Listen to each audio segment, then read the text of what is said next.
Good afternoon, ladies and gentlemen. Good afternoon. We're very lucky this afternoon to have as our guest lecturer Dr. Lynne Murphy. He really just introduced the gives us this. She's well known as a linguist, a blogger, and she is also a well-known Twitter source of information about linguistics.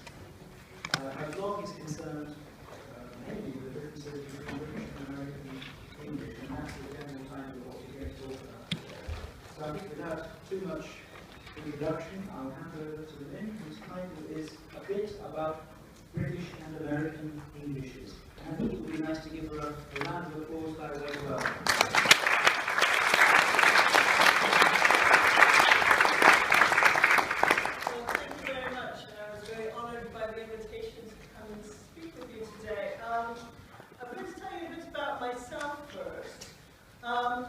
This is what I do in my day job. I am not a phonetician. I am not a dialectologist. I am a lexicologist. I study how words are organized in the mind mostly. And so my books are all, about semantics. So I was quite astounded when they invited me to come and speak at the summer school of phonetics. But as Michael said, I blog about differences between American and British English on a blog called Separated by a Common Language. And I started that. I moved to the United Kingdom in 2000 from the United States. And because I'm a linguist, because I'm always noticing things about language, I started noticing a lot of things about how my language was different from the language here. So I wanted a way to record that. And when I started, I just wrote little tiny blog posts. Right? I think the first one was about, I noticed that when a pot is really boiling, I would say it has a roiling boil. From the word for roil, which means to stir up things in water. And my British colleagues said it was a rolling boil. So that was my first post. It was very short. Now you can see this is one post. My posts are now thousands of words long. They get longer and longer all the time.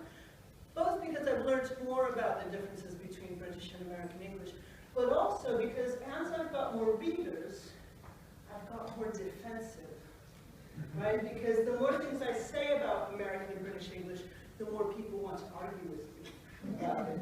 So I write these posts where I'm constantly thinking, what are they going to say? And they get longer and longer and longer. But I also get very defensive about my native language, my American English, because of being in this culture and often getting a hard time for it, okay? Even before I moved here, Prince Charles was heard to say that American English is very corrupting, right? It has words that shouldn't be, okay? And that makes me feel bad, because that's my language. And I hear people talking about Americanisms, so bits of English that are American only. And I did a little experiment where I went to a thesaurus, and I looked up all the words for good and useful, and all the words for bad and useless. And I put them in front of the word Americanism and Googled them. Okay? So on the World Wide Web, I found 227 lovely Americanisms, 73 apt ones, even 5 elegant ones. This was a few years ago, maybe there are more now. But I found nearly 8,000 obsolete, right? 3,610 vile ones, and this is just the top 6. The list of bad words goes on and on and on and on. This was as many good words as I found. So in case you want the adding up done for you, you can see why I'm starting to feel a bit defensive about my language.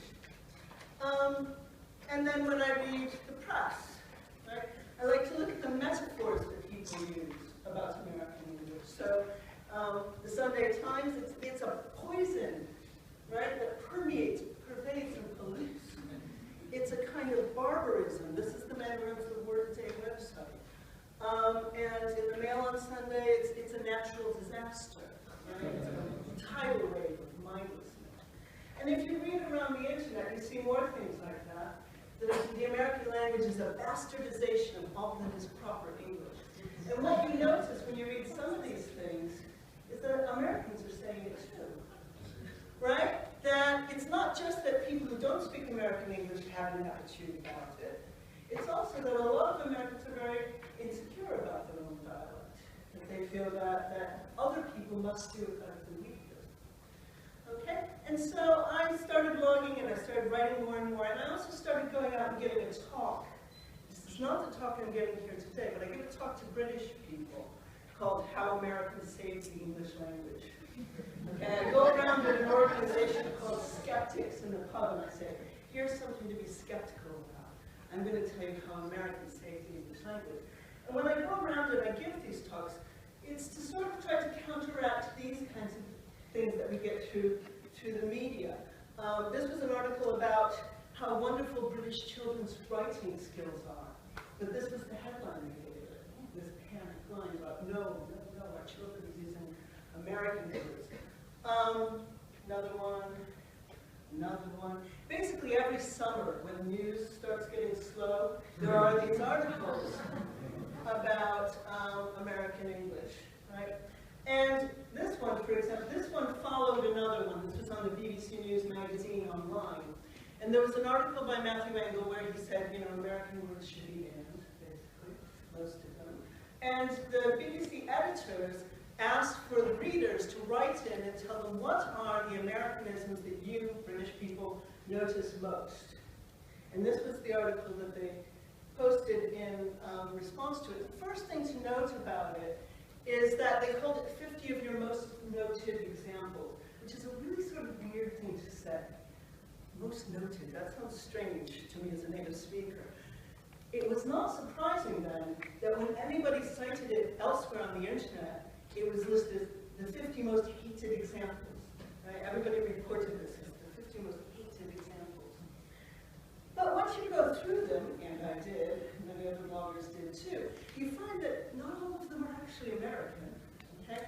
Many, a fifth to a quarter of them were originally British English, and they're just not words that the British use as much anymore, or that maybe only use dialectally, so things like gotten or oftentimes instead of often. Those ones have made it onto this list, but they're not necessarily just American. 10%, 5 of the 50 were corporate jargon. Everybody hates that, So I'm like, don't blame the Americans for corporate jargon. Blame capitalism for corporate jargon. The Americans hate it too. But we've got other examples like this. This is the Telegraph's article a few years ago, where they're reporting on people writing into the BBC to complain about radio presenters using American English. Okay? And there were 7 examples in the entire article. Of these 7 examples, this one was never American English. It's always been British English. So to say face up, and face up to somebody. The first example of the OED is from Daniel Defoe, who wrote Robinson Crusoe, not American at all. Okay, has been used in British English constantly since then. But somebody didn't like it, so they called it American. Right? It's a big ask, meaning it's a lot to ask for. It's Australian. Nobody says this in America.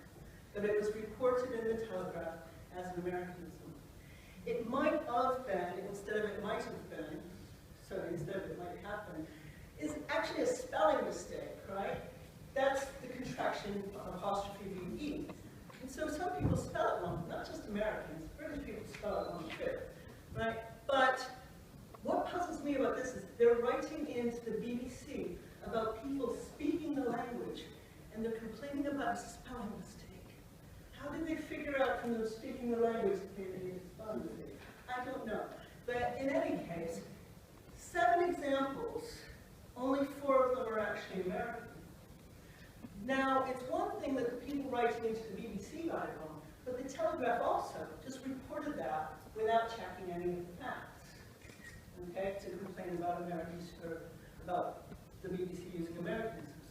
So, this is the thing that troubles me sometimes. And so when I go out and give my talks to British people, there are various messages that I give them, or try to give them. And one of them is that not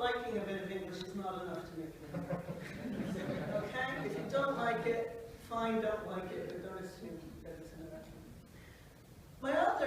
Another message I like to get out is that there are actually facts about language. You don't need to make things up. You don't need to believe what the guy at the pub told you about English. It probably isn't true. Probably all you need is a dictionary to find out what the actual facts are. Okay? And the other big point is that American English is not broken British English. Okay? This is the idea that a lot of people have about American English. That English people went to North America, they settled, and then they turned their language into American. Right?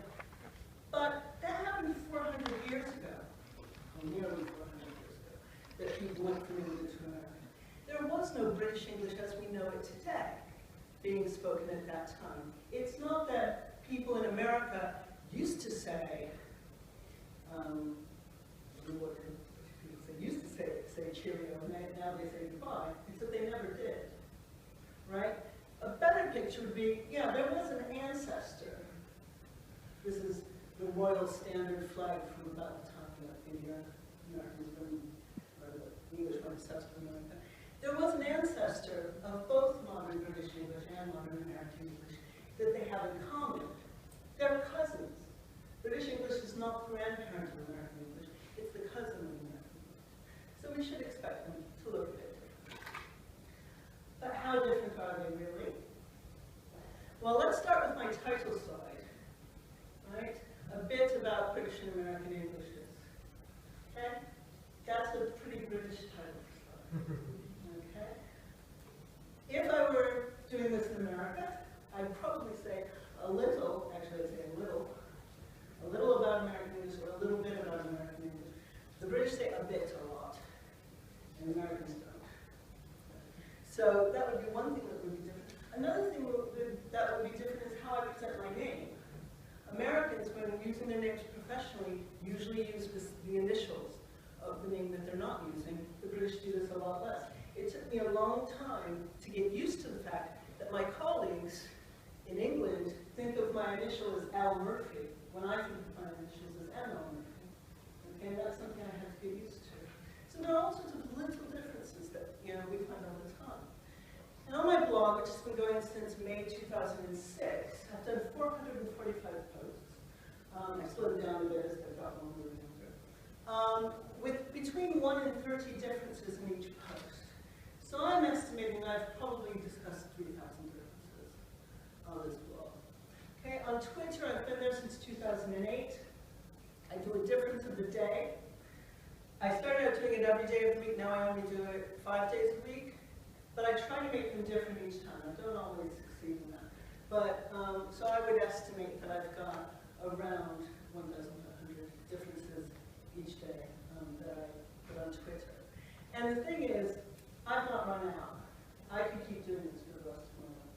Right? I'm completely confident that as I go through life more, I will find more differences. And my backlog of things I've not discussed yet is huge. Okay, the types of differences include everything. Every level of language analysis, you can find differences. The grammar differences are small. A lot of the differences are not so much that you can say this in British and you cannot say this in American, but more that the British tend to say things this way and the Americans tend to say things that way. So some things are just much more frequent in one dialect than the other. But generally everything you can have differences in. I cannot talk about everything today. So I'm going to focus on a few of them that might be I thought might be most relevant to people in this summer school. So we've got different words in the two dialects. We've got different meanings for the same words, often. We've got pronunciation differences, which I will be brief about because I expect that your teachers here know a lot more about them than I do as a semanticist. And we've got spelling differences. Okay, so the questions I want to ask about these things are, what's different? I'm not going to be able to cover all of that, but we'll have a few examples. Why are they different? Are they becoming more similar or more different? And how much does it matter? If you're speaking English as a second language, should you even care about these things? I'll skip to the end and say, it's not something to worry about, right? I'm married to an Englishman. We have our misunderstandings, but mostly we know what the other person's talking about. It's okay. But to what degree do we might these be different? So starting with vocabulary differences. There are many. I cannot cover them all, but let's look at them from the perspective of why do we have them? So how do these different things come about? And one reason why we have differences is, of course, the languages started separating 400 years ago. A lot has changed in the world in 400 years, right? So anything that's come into the world since that time, or any change that's happened around you since that time, is available for a difference, right? So if you take something like motoring, which is a very British word, Americans know to be motoring, they say cars, you've got just about, well, many parts of the car are different, right? And in general, I'm going to use blue for British, and red for Americans, or buff for buff, and red for American. Also red for, bloody civil or independent war, something like that. But, so we've got the boot or the trunk, we've got the indicator or the turn signal, we've got the windscreen or the windshield, the bonnet or the hood, the wing or the fender. But for the parts of the car for which names were already very clearly available, like the door, oops, the motor the door and the window, we've got the same words, right? We didn't need to come up with new words, so those ones don't differ as much. We've got grass, that's been the same for 400 years. We didn't need a new word for that. Okay? So those kinds of things, it's not surprising when we've got new technological things that have different words. Another funny one here is the spelling of tire. And that came up because the British Tire Company, there already was the word tire, but a British tire company thought that the tires that we were putting on cars are special. We need to give them a special spelling so people know why they're spending more money on it. So they started spelling it with an archaic spelling of tire. Okay? Another thing that's changed is how we dress, what we eat, all those sorts of things. Okay? Back 400 years ago, people didn't have to talk about trousers much, right? Nobody in that photo is wearing trousers. It's not even a photo, it's a painting, right? Lots has changed. And what happens in this kind of situation, these aren't completely new things, right? Fashion has evolved slowly. So I'm just looking at the top half of the bottom. There are lots of other vocabulary differences on when we dress the bottom half of the bottom. But for instance, sweater and jumper is a well-known difference. So Americans use sweater for both of these types of garments. The British use jumper for this one, cardigan for this one. And that sort of difference has come up. But so we've got the red ones being the ones that are particularly American words. And we've got the blue ones, the particularly British words. But then we've got these black ones. Okay? I was very confused when I moved to the University of Sussex, and my colleagues were making fun of our dean because he wore a tank top to work. To me, I don't think you can see this very well, a tank top is an undershirt without sleeves, sometimes called a white these days. I was imagining that our dean had come to work in his underwear, but now he had come to work in something really nerdy looking. So we've got those kinds of differences there, sort of where the meanings of the words have separated, gone in different directions. In the case of jumper, my mother would always laugh hysterically when my husband would say, I've got to go put on a jumper. Because to Americans, jumper is a dress that little girls wear, right? But what they've got in common is that the old meaning of jumper from hundreds of years ago was a long, loose something that you wore over other clothes, so a jacket sort of thing. And what has happened here is that the British meaning is specialized to things that you wear over other clothes that are knit. And the American is specialized to address the meaning over others. So the meanings have got different over time. Another reason why the meanings differ is because the two countries have contact with other different languages. Okay, because America is a nation of immigrants. Those immigrants have brought over a lot of different foods, and so America has taken their words for them. So arugula is the salad that the British call rocket, which comes from an Italian dialect. Rutabaga is what the British call swede, which we got from the Swedish dialect. The Swedish brought those two turnips to America. And what we see on the British side is that British eating is very much influenced by French, right? That is the language of cuisine in Britain. So the French have introduced the English to these words, perhaps also to these foods. You also occasionally see a little bit of Britain's colonial past in some uses of vegetables. Another reason why we get different words is that some kinds of words don't travel. Okay? The kinds of words that it's easy for Americans and British to keep in common are the ones that we write down, right? The ones that we're likely to be able to transmit over the ocean. Okay? But slang doesn't. Slang stays kind of local, it changes fast, so a lot of slang words will be different. A lot of words to do with childhood games are different because they stay very local. Those you can even find differences within the country very often.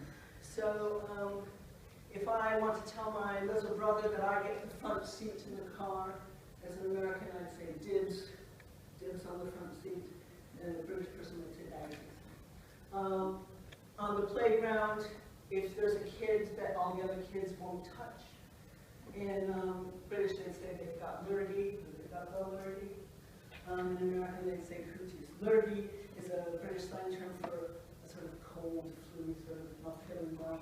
In American, they use the word slang term for lice, head lice. So those sorts of things stay separate. We don't tend to learn about the other groups because we don't interact with them all with children.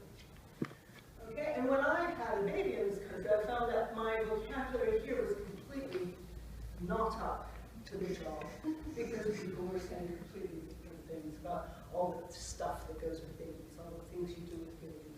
So in America, when you pat a baby, on its back and burping the baby, and my mother-in-law would always say she was winding, not winding, but winding the baby.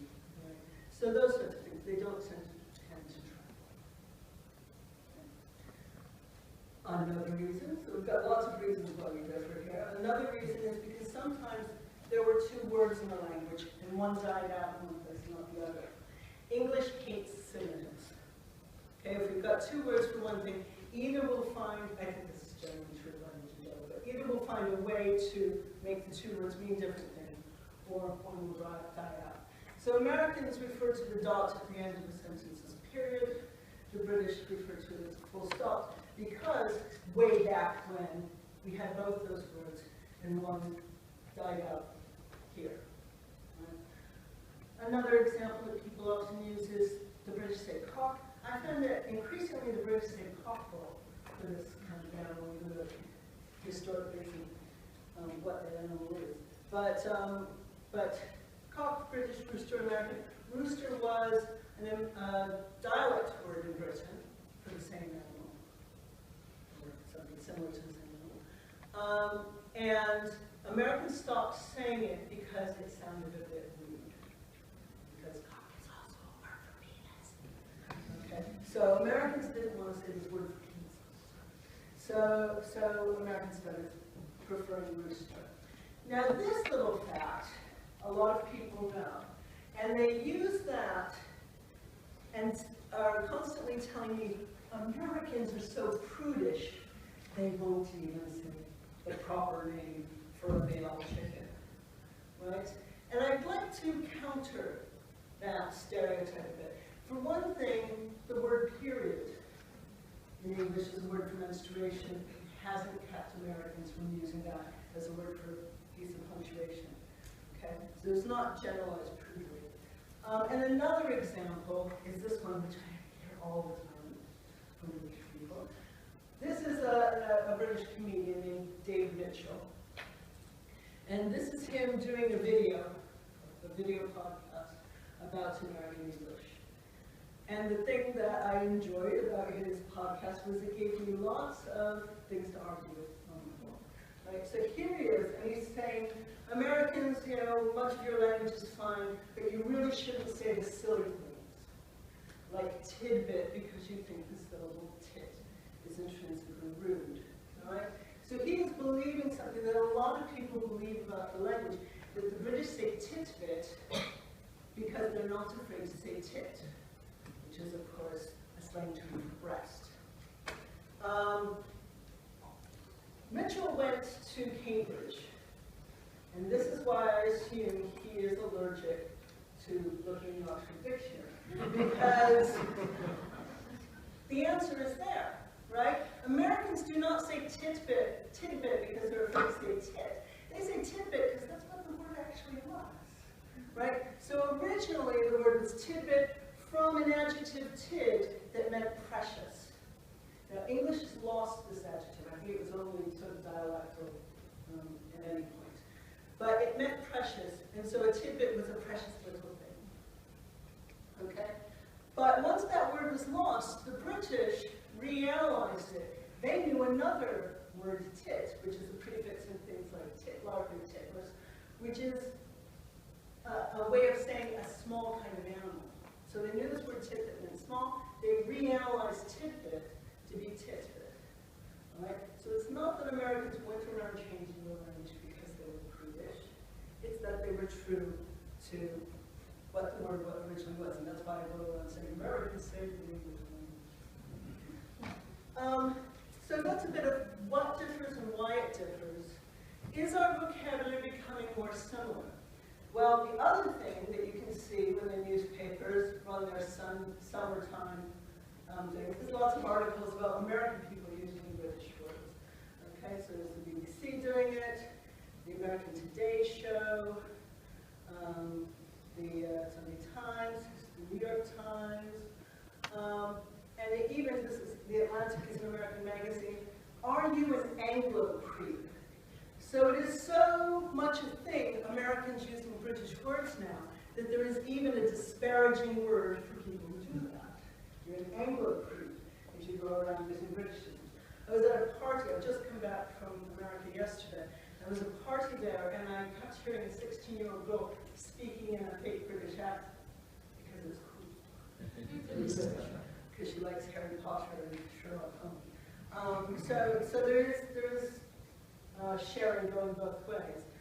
But I want to be a little bit cautious about saying they're together, that this is bringing the two languages together. Because anytime you move a word from one place to another, there's the chance it's going to change. Okay, and I'm seeing this a lot in the exchange of food terms between the two countries. So a lot of baked goods are moving between the two countries now. You can now buy crumpets in America, you can now buy cupcakes in England. These things are going back and forth.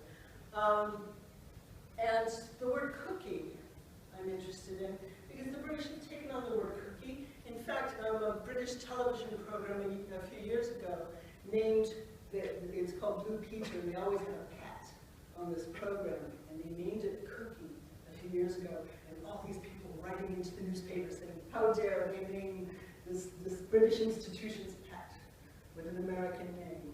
And my response to this was, it's not an American name, because what British people mean by cookie is not what American people mean by cookie. It's a British word. It's a different word. So this is what British people mean by cookie. This is the thing that they brought over from America. That's what they mean by cookie. But they contrast it to biscuits and cakes. Whereas as an American, these things are all cookies. Some of them are hard, some of them are soft, some of them are round, some of them are square. These things are cookies. They're thick. The British person would have to call them cake. These things are cookies. They're hard and they're covered in chocolate. It would be a chocolate bicky in British. These are cookies. These are cookies. Okay? So the meaning of cookie is different in the two countries. So yes, They've both got the same word now, but that hasn't made them into the same language. Well, they're on the same language. It hasn't made them into the same language. Okay? But at the same time, there's a lot of opportunity for the languages to be similar now, right? When cars were invented, people weren't going back and forth. We weren't getting advertisements in England for cars made in Detroit, right? The cars were local to the places and they came up with new names. Computers, all those parts we've got the same names for them, right? Things that have come up in the age of mass communication are more likely to share their terminology across the two places. But there are always counterexamples to this. So in America, this is a cell phone. In Britain, it's a mobile. So we're still coming up with new differences all the time. So, answer those questions a bit. Are vocabulary differences a problem for people who are using English? Sometimes. But these kinds of vocabulary differences, people often enjoy. This is why a lot of people read my blog, because they love reading about vocabulary differences. They're fun. You use a British word to an American person, and they'll go, oh, isn't that interesting? Right? And the same the other way around too, somewhat. You can predict that certain areas will have more differences. When I go into a hardware store to buy a tool for the garden, I know to be doubtful of my American vocabulary. I go in and I say, well, I would call these, I can't remember what I call them now. In British, they're secateurs. Sorry? Wires? I could call it a wire cutter, but a cutter that you use for a snipper that you, but anyway, I'm sort of anglo-saxon. But I know when I go into a hardware store, I have to doubt my own vocabulary because it is predictable that if I go to the car mechanic, I need to be cautious of my vocabulary because those are the kinds of things that are going to differ. But the thing about vocabulary differences is they are easily overcome. You can always learn new words, right? They're easier to overcome than other kinds of differences. Okay, that said, I'll say some things about pronunciation, which any phonetician is welcome to wave their arms and say, don't believe her if I say anything wrong. There are, general differences between British and American English. We have to be careful, though. When I say British and American English, I'm talking about sort of southeastern British English, sort of received pronunciation type British English. In American, I'm talking about general standard American. There are lots of differences within each country. One of the ones that causes the most problems is the medial T between vowels, which, in little, I now say little, because I know that I won't be understood when I give a lecture if I don't. If I just go little in the middle of something. We got glossalized other T's. I would never say mitten in American, I would say mitten. And that's not a slangy way to say it. That is the proper way to say it in American English. So that's just natural. Losing an R after a vowel happens in British and American dialects, but sounds different in the two because the vowel qualities around them are different.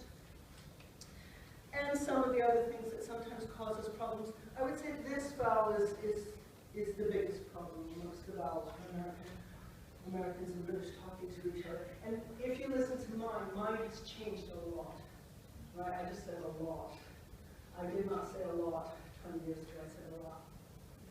Right? So that sound one learns to change in a different way. But you put these three things together: non-rhoticity, different vowel qualities, and the stop in the middle of things, the flapping T.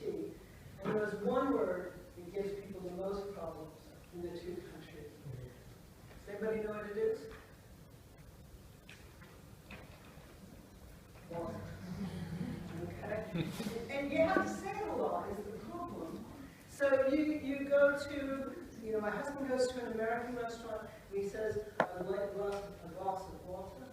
I can't even say it like he says it, but, and the waitress says, sorry, what?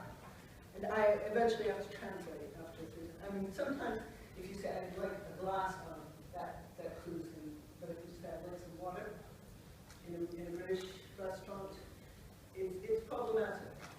So I've dedicated about 3,000 words to this word on my blog because it's something that people have a lot of trouble with. There are a lot of stress differences. I'm not going to go through all of these because there are many, many more. But one difference is that there are a lot of words that have different stress patterns in this language. Sometimes these are fairly regular. So two-syllable word from French. The British are going to put the accent on the first syllable, the Americans are going to put the accent on the second syllable. That's pretty predictable. The G in garage versus garage is not so predictable, but those are pretty predictable. Other ones are parts of smaller patterns, and other ones are changing. So, as an American, I say corollary. In British, you'd say corollary. And this pattern has caused now a lot of people in British English say controversy instead of controversy. So these things are changing as we go through time as well. Okay? The problems for people are usually the less regular differences because those are the ones that you have to individually learn. Okay, it's not a matter of putting on an accent, it's a matter of learning pronunciations of old words. And they're harder to predict. And native speakers are more likely to be judgmental of each other for these words. So people will say things to me like, oh, you've got such a charming accent. I love listening to American accents. But then 2 sentences later they'll say, it's so ridiculous how you people pronounce it. Right? So the one-on-one where people, schedule versus schedule, things like that, people seem to have a hard time with sometimes. And there are hundreds of these. So I'm just not going to go through them. This is a bit of the Wikipedia listing of them. The thing I would say is be cautious of this. There are pronunciations in there I've never heard of because they're claiming for American English, but there are hundreds of them. One of the big ones to be cautious of is the contraction cannot. Right? In British English, you can tell the difference between can and CAN apostrophe T because there's a change in vowel quality there. Can, can't. In American, you can often tell because in the positive one, can, it gets reduced to can, right? So you can tell that's can because it's so short. But the main difference between these two in American English, I can do it, I can't do it. I can do it, I can't do it. Right? It's very similar to people who are not used to that accent. It's just a little bit of a difference in the length of the vowel and the consonant. So those things, I try in my lecture to say cannot, because I know that's going to be a word that will cause you trouble. And Americans have a hard time shifting to saying can't, because when we say it, it sounds to us like a joke. It has a certain similarity to it. Another word that creates problems for us is not because it's hard to understand, but because people make fun of you for it, is what happens with HERB. So this was another one that David Mitchell made fun of the Americans for. He said, really, you're French now. And again, I would direct him to the Oxford English Dictionary, where it tells us that it wasn't originally spelt with an H. Then they started spelling it with an H because people noticed that Latin had an H for it. But nobody pronounced the H until the 19th century. So the reason why Americans say herb and not and herbal, and not herb and herbal, is not because we're trying to be French, but because they never said it without the H in America. It went over at the time before the H was pronounced. And the reason why it was probably started to be pronounced in British English is because in the 19th century was when people started noticing the dropping of an H as a social class marker. So this is a cartoon from 1855 where the well-dressed man says to the common woman, "Excuse me, I think you dropped this." Right? So at this point, people are starting to pronounce H's in words where they're spelled even if they weren't pronounced before.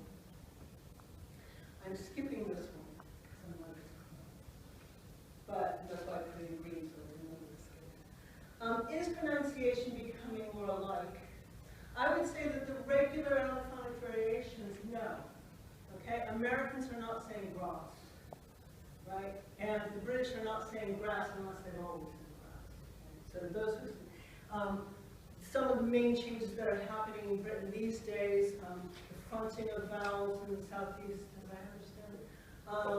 The substitution of th for th, right, what's called dental fronting. Those things are not happening in America at all. Right? So our accents seem to be preserving the difference. The stress variations, maybe there is some American influence happening in British English. It's certainly something that people complain to the BBC about. And the sort of irregular differences, sometimes you see ones going from American English to British English. One thing, the last slide that I skipped that people complain about is pronouncing schedule with a sk instead of a schedule. So schedule is more traditionally British, schedule is more traditionally American. You hear the sk more often in America now.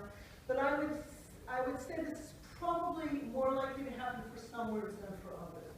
Schedule is the kind of word that is going to be used in international business, in things where people need to communicate about times and places and stuff like that.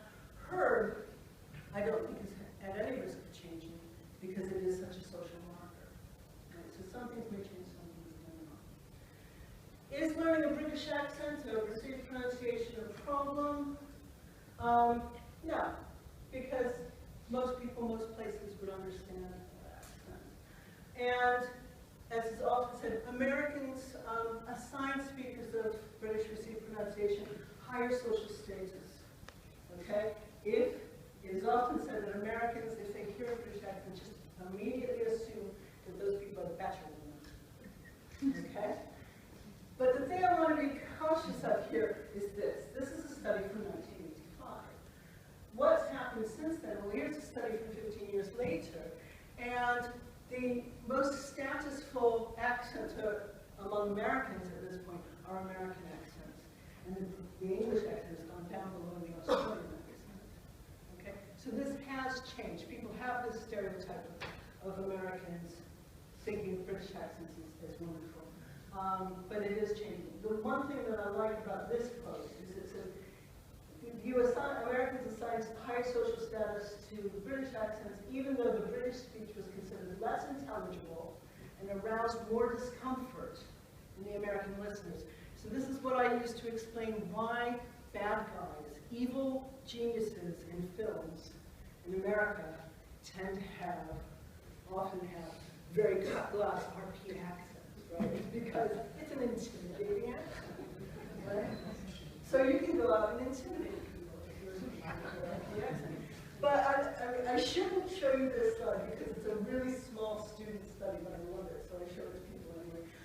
This was a study that was done in Utah, where they asked people who lived outside the U.S. and people who had not lived outside the U.S. to rate accents. These were American people. And the thing about Utah is that that's where the Mormon Church is based. A lot of those people do live outside the United States because they have to do 3 years of missionary work in the U.S.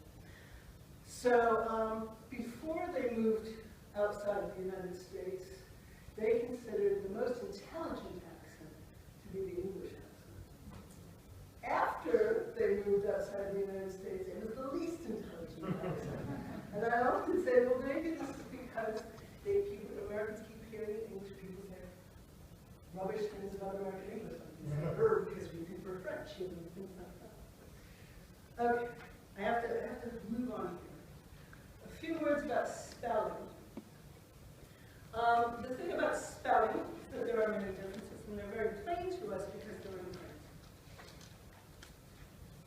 And a lot of the differences are due to purposeful spelling reform in America. people attribute these things to America's first dictionary maker, or first notable dictionary maker, Noah Webster. He was a spelling reformer. He changed a lot of things, like spelling humor without a U, these sorts of things. But also there were changes in African as well. There were changes throughout the 19th century in spelling. So American has simplified some of these spellings. A thing to note here is they do not represent differences in pronunciation. They are just spelling differences. Another thing to note here is that they didn't come out of nowhere. Okay? It's not just that Noah Webster made up these spellings. There are more instances of honor without a U in Shakespeare than there are of honor with a U. Okay? So a lot of these spellings had some tradition in English, or had some presence in English at least, before the spelling changes were codified. And there are more differences, morphological differences, so when you add suffixes onto things, there are different rules about when you double a consonant. There are different rules about whether you keep an E on the end of an ing. And there are different preferences. British English, more than American English, likes to keep things a bit separate when they're coming from separate things. So American English would be more likely to not have a hyphen in the word like reelect or proactive. And there's a post on my blog about differences in hyphenation, what different dictionaries prefer. And British ones tend to keep compound words more apart than American ones do. And then there are all these sort of random differences. The tire versus tire, how many L's you put in chili, this sort of simplification.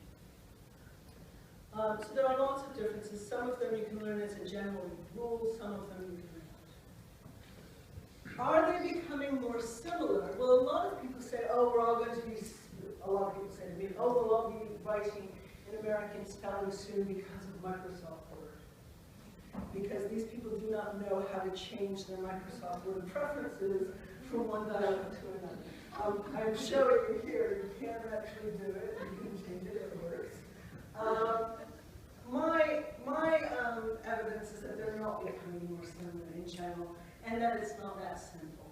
So some people will see one spelling in the other country and assume that it means the same thing, but often you get two spellings and different uses in the two countries. So you find a lot of the theater and center with the RE in American English, but only in very restricted contexts. So where surgery happens is always in operating theater ER, but where a play happens is often in a theater RE. So they've made a distinction here between the cultural ones give British. A similar example is vase and vase, this is a pronunciation example. But in American English, the pronunciation of the thing that you put flowers in is vase, and the British pronunciation is vase. But in American, you can use vase to mean ones that are in a museum. So you can say, Ming vase, Ming dynasty vase, dynasty vase, for example. But you can never say that about something you put your kids' dandelions in. Right? That would have to be a vase. So we get these differences introduced when the languages, the dialects share things. British English has two M's in program when they're on TV, but just one when on a computer. British English uses judgment with an E usually in the middle, but not in legal context. So there are some words like that in medicine, some words are spelled differently in technical places than there are in British newspapers. So there are a lot of examples. There are some examples like that. And my last example, this is one of my favorite ones, could the two spellings be getting more different as we speak? Right? And my example of this is I-Z-E, or in American, I-Z-E, versus I-S-E. So this is the word humanize, and this is using a tool called Google Ngram. I don't know if you've used this. And I've used it to search all the books in Google Books that have been identified as being published in British English. Okay? This is very imperfect tool, but for large numbers of things it can do And this is 1800. And in 1800, the spelling of humanize in British books usually had a Z, right? Then we get to the Victorian period, and people start going for the more French way of spelling with an S. When I give my talk to British audiences, I like to tease them that they're obsessed with being French. And this is one of the people I do. And then we see a distinction happening again. We see the Z rising again in the later, as we go through the 20th century. And what's happened here is the publication of the Oxford English Dictionary, the introduction of what's called Oxford spelling. And the Oxford English Dictionary decided to make the Z the first choice for all the words. Show the waving taxi dogs and something. Are there famous cases of mismatch or misunderstanding around it? There are a lot of idioms that are not shared. An American expat, or an expat magazine in London has just had me write a series on British idioms that would not be understood by others. So the one I had to write for the Christmas issue was find words butter and parsnips, which, you know, Americans don't eat parsnips, so, you know, don't understand that at all. Which means, you know, words don't, actions speak louder than words. Words aren't enough. Words are cheap. So there are a lot of idioms that differ. I'm sure there are ones that have different meanings. Nothing's springing to mind, but I'm sure they'll be discussed. There's another question? I read somewhere that some American spellings were changed because of the Revolutionary Wars against the British. Yes. Patriotic Americans changed them. That's Will Webster, that first, he wrote the first dictionary of American English. He wrote about, you know, part of the reason why we want to change these spellings. And notice that a lot of the spelling changes are making English more like its pronunciation and less like French, right? So the RE versus ER or having U and things. A lot of them are about unfrenchifying English. And so there the idea was that this fancy English with all these extra letters, that's the language of the aristocracy, right? And we want words for the common people, and part of our revolution is to make the language more democratic by making it easier to spell. Yes? Yes, I will present. Thank you very much. Yes, and so I learned English in Japan. So when I was little, so I learned American English, and I learned degree in the UK. So yes, I learned British English. So my English is a kind of mixture of British English and American English. So when I speak with a Briton, yes, okay, Yoshi, your English is like South America. And when I speak to American, oh, your English is something like English. So in terms of like... So you're in a very good position. Anyway, yeah. So when it comes to learning English, so what shall we do? Yes, like Japanese or Chinese, I don't know. But so which way? So should we stick to? I don't know. I can't choose. I think that is going to differ for many people. I mean, if you're learning English in a former British colony, you will probably learn British spellings and British pronunciations. If you're learning English somewhere where there's a lot of commerce with America, you are more likely to have more American English.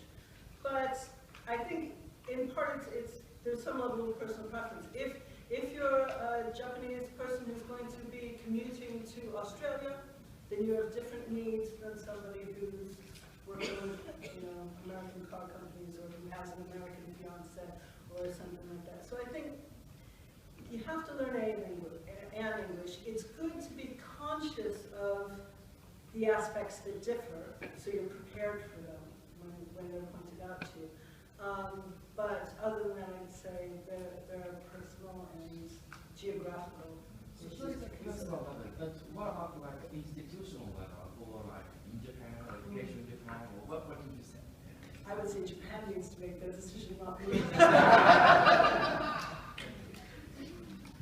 Well, I think it's time for us to give them yet another round of appreciation. Well, thank you.